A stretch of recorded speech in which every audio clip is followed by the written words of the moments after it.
I sat down the other day with my instrument and decided to do something that should have been a complete disaster. Improvise without using any music theory. No scales, no modes, no technically correct notes. Just pure chaos. And you know what? It kind of slapped. Which got me thinking, maybe we've been overcomplicating improvisation. See, when you strip away theory, you're forced to rely on two things, your ears and your instincts. And those two have been making music long before anyone ever wrote a single music theory textbook. Think about it. The earliest musicians didn't have scales. They had curiosity, patterns they liked, and a willingness to make mistakes until something sounded good. And that's exactly the energy I channeled here.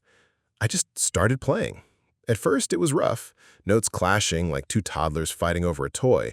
But then I started noticing little phrases I liked. A bend here, a slide there, a pause that made the next note feel heavier.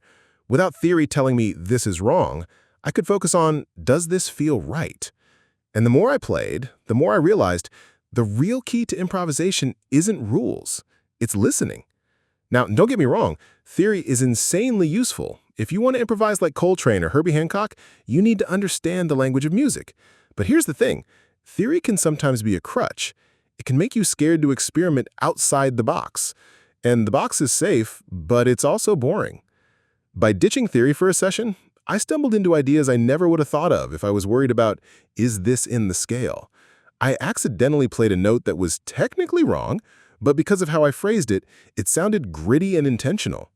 Jazz musicians call this playing outside, and it's one of the coolest ways to create tension and release. Here's the weird part.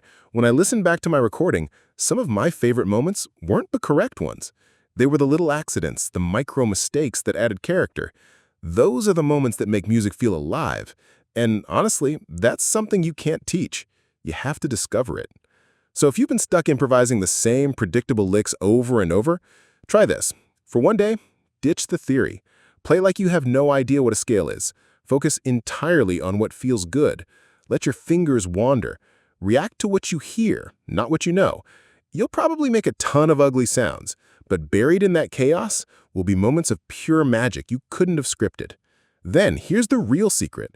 Once you've found those moments, then go back and figure out what they were using theory. That's when the two worlds collide. Instinct gives you raw ideas, and theory gives you the tools to shape them into something repeatable. The best improvisers in the world aren't chained to theory. They use it when it serves them and throw it out the window when it doesn't. And if you're too scared to ever throw it out, you'll never find your voice. So yeah, I tried improvising with zero theory. And not only did it kind of slap, it reminded me why I started playing music in the first place. To explore, to take risks, to surprise myself. And honestly, I think you should try it too.